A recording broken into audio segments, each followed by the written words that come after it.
وہ اڈے جو ہیں ان کا ایک منفی پہلو جو ہے وہ سامنے آیا ہے. یہ اڈے نہ ہوتے تو ایران وہاں پہ شاید اٹیک نہ کرتا. اگر ہم پہ اٹیک ہوا تو امریکہ ہماری مدد کے لیے آئے گا، لیکن ایسا نہیں ہوا. اسرائیل نے یہ اٹیک جو ہے امریکہ کے نالج میں تھا کہ یہ اٹیک ہو رہا ہے تو روکا نہیں گیا. سعودی عرب کا کردار آپ کس طرح سے دیکھتے ہیں ایز اے پیس میکر؟ اس خطے کا امن جو ہے وہ بے حد ضروری ہے پوری دنیا کی معیشت کے لیے. اگر آپ بہت زیادہ امیدیں جو ہیں وہ مسلم نیٹو سے لگا کے بیٹھے ہوئے ہیں تو میرے خیال میں وہ امیدیں ٹھیک نہیں ہیں. نہ صرف ریگولرلی دفاعی مشقیں ہوں، تعاون ہو، بلکہ دفاعی پروڈکشن جو ہے، جیٹ فائٹرز، مشاق طیارے، ٹینکس، ایئر ڈیفنس، تو یہ ساری چیزیں جو ہے یہ مل کے بنائی جائیں تاکہ خطے کا دفاع جو ہے وہ مل کر کیا جائے.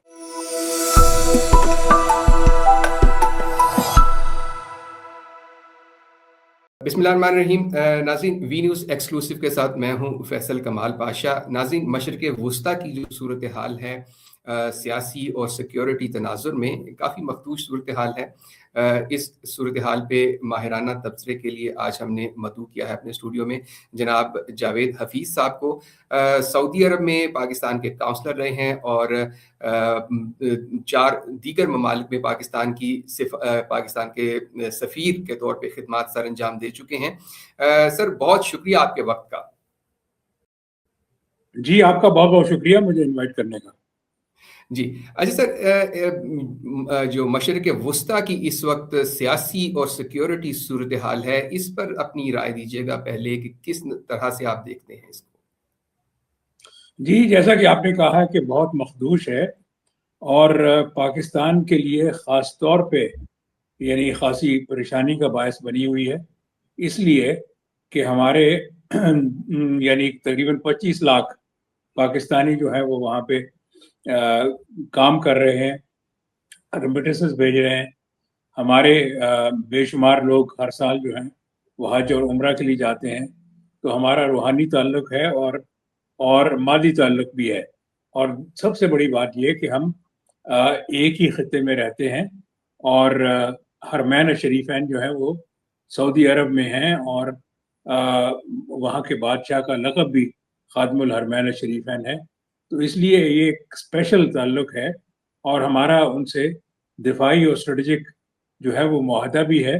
لہٰذا ہم اس چیز کو بہت غور سے دیکھ رہے ہیں اور پورے خطے میں جو کچھ ہو رہا ہے اس کے براہ راست جو ہے وہ اثرات ہماری معیشت پر اور ہماری سیاست پر اور ہماری سفارتکاری پر یعنی اس کے جو ہے وہ نتائج آ رہے ہیں اور ہمیں ہر وقت رد عمل دینے کی ضرورت ہے جو اب تک بڑا کامیاب رہا ہے. جی اچھا سر، ستمبر 2025 گزشتہ سال پاکستان اور سعودی عرب کے درمیان ایک دفاعی معاہدہ ہوا. آپ کیا سمجھتے ہیں کہ مشرق وسطیٰ کے اعتبار سے سعودی عرب کے ساتھ تو ہمارا دفاعی معاہدہ ہے، لیکن کیا عمومی طور پہ پاکستان کی جو سیکیورٹی کے حوالے سے ایک حیثیت ہے اس میں اضافہ ہوا ہے؟ جی، میرے خیال میں اضافہ بالکل ہوا ہے اور اس کا آپ کو یاد ہوگا کہ اس کا سب سے بڑا محرک یہ امر تھا کہ دوحہ میں اسرائیل نے اٹیک کیا حماس کی لیڈرشپ کے اوپر. تو اس سے تمام گلف کنٹریز جو ہیں ان کو یہ شدت سے محسوس ہوا کہ جب بھی ہمارا، کیونکہ اب تک تو ان کا یہ تھا کہ اگر ہم پہ اٹیک ہوا تو امریکہ ہماری مدد کے لیے آئے گا، لیکن ایسا نہیں ہوا. بلکہ عام خیال یہ ہے کہ اسرائیل نے یہ اٹیک جو ہے وہ امریکہ کے نالج میں تھا کہ یہ اٹیک ہو رہا ہے اور پھر بھی یہ اٹیک ہوا اور اس کو روکا نہیں گیا. تو لہٰذا ایک طرح سے یہ ایک بہت بڑا صدمہ تھا پوری خلیجی ریاستوں کے لیے.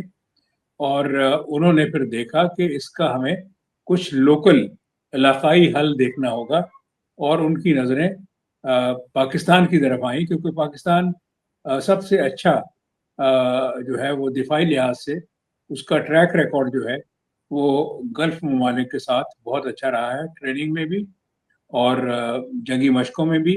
اور دوسرا یہ ہے کہ یہ خلیجی ریاستیں اور خاص طور پہ سعودی عرب والے جو جانتے ہیں کہ جب بھی کوئی پرابلم آیا دفاعی لحاظ سے تو پاکستان ہمارے ساتھ کھڑا ہوگا. لہٰذا سپٹمبر میں یہ ایک بہت بڑا معاہدہ جو ہے یہ سائن کر لیا گیا.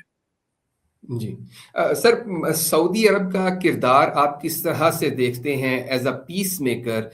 کس طرح سے سعودی عرب اس جو ایک فوجی کشیدگی اس وقت جاری ہے اس میں کس طرح سے اپنا کردار ادا کر رہا ہے؟ دیکھیے ایکچولی تو سعودی عربیہ جو ہے وہ خود کسی نہ کسی حد تک انڈر اٹیک رہا ہے.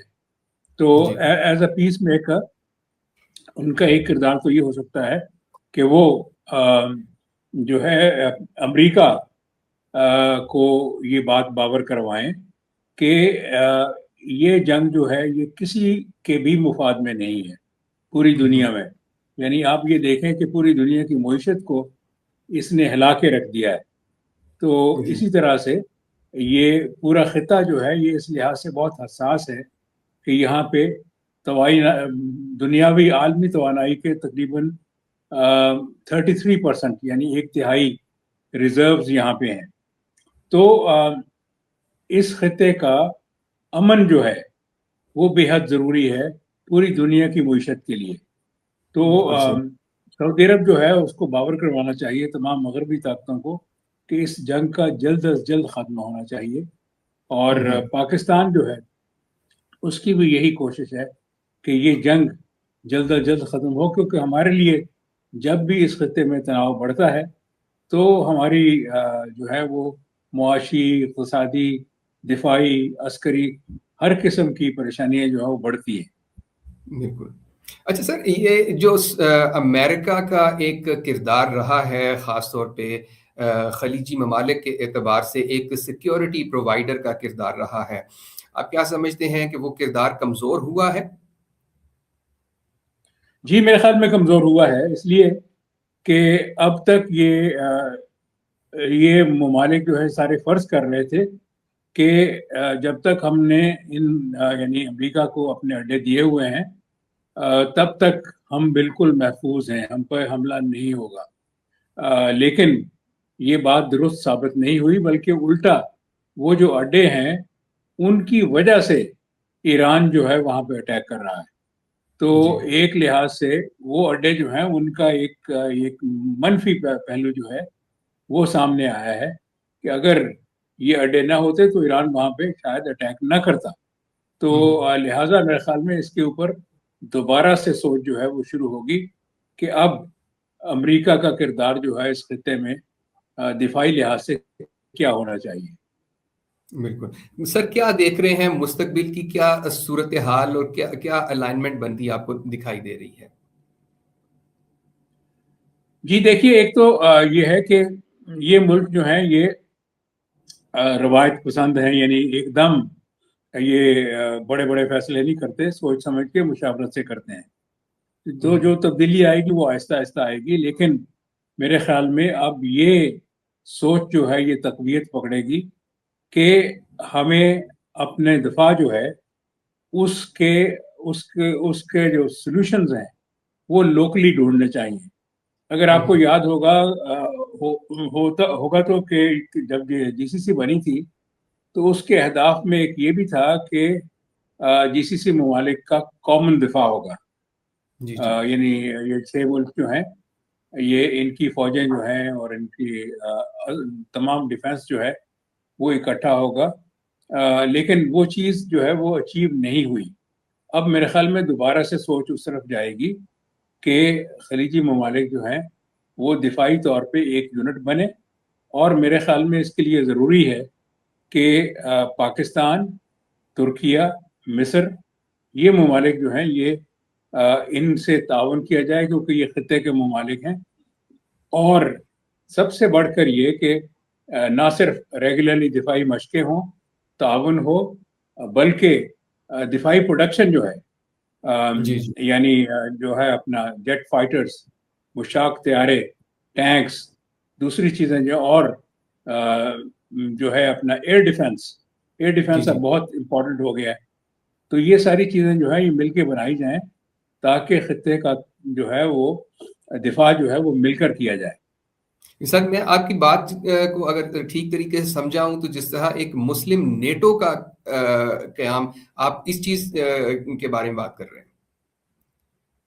جی دیکھیے، مسلم نیٹو کا قیام تو مجھے ہوتا ہوا نظر نہیں آتا، اس لیے کہ آپ دیکھیے کہ مسلمان ممالک جو تقریباً 50 کے قریب ہیں، ان میں سے چند ایک کے تعلقات بھی ہیں، سفارتی تعلقات ہیں اسرائیل کے ساتھ، اور وہ اکتوبر 2023 میں جو اٹیک ہوا تھا غزہ کے اوپر، اس کے جی جی۔ بعد بھی برقرار رہے. تو لہٰذا اگر آپ بہت زیادہ امیدیں جو ہیں وہ مسلم نیٹو سے لگا کے بیٹھے ہوئے ہیں تو میرے خیال میں وہ امیدیں ٹھیک نہیں ہیں. لیکن یہ جو بڑے ممالک جن کا میں نے ذکر کیا ہے، مصر ہے، ترکیہ ہے، اور پاکستان ہے، اور چوتھا سعودی عربیہ، جی جی۔ کیونکہ اب یہ نظر آ رہا ہے کہ اسرائیل کا اگلا نشانہ جو ہے وہ یہی 4 ممالک ہوں گے. لہٰذا ہمیں آپس میں جو ہے وہ تعاون اور عسکری تعاون جو ہے وہ بڑھانے کی ضرورت ہے. بالکل. اچھا سر، اس کرنٹ وار کے اندر اسرائیل کو بھی خاصا نقصان پہنچا ہے. دوسری طرف ہم یہ دیکھتے ہیں کہ صدر ٹرمپ جو ہیں وہ ایک اپیل کر رہے ہیں کہ ممالک ان کے ساتھ آئیں اور وہ مل کے اسٹریٹ آف ہارموز کو فنکشنل کریں، لیکن کوئی بھی ملک جو ہے وہ ان کے ساتھ آنے کو تیار نہیں ہے. آپ کیا سمجھتے ہیں کہ کیا کیونکہ اسرائیل کا سب سے بڑا جو اسپانسر ہے وہ یو ایس ہے، اس صورتحال کے اندر اب کیا اسرائیل مزید ایگریشن کر سکتا ہے کسی ملک کے اوپر؟ دیکھیے میرے خیال میں ایگریشن تو جو ہے وہ ایران کے خلاف جاری رہے گی، اور کیونکہ ہارموز کو ایران کی جو ہے دھمکی کے جہاز جو جہاز گزرے گا دشمن ممالک کا، کیونکہ جی جی دوست ممالک کے گزرے ہیں، اس کو اٹیک کیا جائے گا. تو اس کی وجہ سے جو ہے وہاں پہ انشورنس کے ریٹس جو ہیں جہازوں کے وہ بے تحاشا بڑھ گئے ہیں. اور کوئی ملک جو ہے، بہت سارے ممالک وہ متذبذب ہیں کہ وہ اپنے جہاز وہاں سے گزاریں یا نہ گزاریں، کیونکہ ان کو اپنی سیکیورٹی کا پتہ نہیں کہ وہ ہوگی یا نہیں ہوگی. اچھا، جی اب جی یہ بات جو ہے یہ صرف ایران کی دھمکی سے، ایران نے اٹیک کوئی نہیں کیا ہرمز کے اوپر. ایران کی دھمکی جو ہے کہ ہم کوئی دشمن جہاز یہاں سے نہیں گزرنے دیں گے، اسی سے کام ہو گیا ہے. اور میں سمجھتا ہوں کہ صدر ٹرمپ نے امریکہ کی جو حیثیت ہے بطور super power in the world, اس کو خاصا دھچکا لگایا ہے، کیونکہ کئی دنوں سے ہارموز اسٹریٹ بند ہے، امریکہ اس کو کھلوا نہیں سکا. اب دوسرے ملکوں سے کہہ رہا ہے کہ آپ ہماری مدد کریں. وہ ملک جو ہیں وہ بھی سامنے نہیں آئے ریڈیلی. تو اس لحاظ سے دنیا میں کافی تقسیم، وہ جو جتنی نا اپنا یو ایس لیڈ یورپ جی جی کہ وہ فوراً آتے تھے ان کی مدد کے لیے، وہ بھی تقریباً کافی کم ہو گیا، بہت کم ہو گیا. تو لہٰذا اس سے امریکہ کی اپنی پوزیشن جو ہے وہ خاصی متاثر ہوئی ہے. جی. اچھا سر، ون لاسٹ کویشچن یہ بتائیے گا سر کہ یہ جس طرح آپ نے صورتحال بیان کی بڑے اچھے طریقے سے، اب جو بورڈ آف پیس ہے وہ کتنا افیکٹو رہ گیا ہے؟ میرے خیال میں بورڈ آف پیس کو بھی خاصا دھچکا لگا ہے. اس میں بہت سارے مسلم ممالک جو ہیں انکلوڈنگ پاکستان، وہ بڑی اچھی نیت سے اس میں شامل ہوئے تھے کہ اس کی وجہ سے ہمارا جو ہے وہ ہم غزہ میں جو ہے وہ امن لائیں گے اور ریکنسٹرکشن کا عمل شروع ہوگا. لیکن یہ جو صورتحال ہوئی ہے اس میں مزید یعنی ڈویژن ہوئی ہے، تقسیم ہوئی ہے مسلم ممالک میں. بہت سارے مسلم ممالک جو ہیں ان کے خیالات بدلے ہیں جنگ کے بارے میں اور یو ایس لیڈ الائنس جو ہے اس کے بارے میں. مثلاً سب سے بڑی مثال تو انڈونیشیا کی ہے، جس نے کہا تھا کہ ہم ٹروپس کنٹریبیوٹ کریں گے ٹو بورڈ آف پیس، اور اب وہ دے ہیونگ سیکنڈ تھاٹس. تو اس لحاظ سے یس، بورڈ آف پیس کو بھی خاصا دھچکا لگا ہے.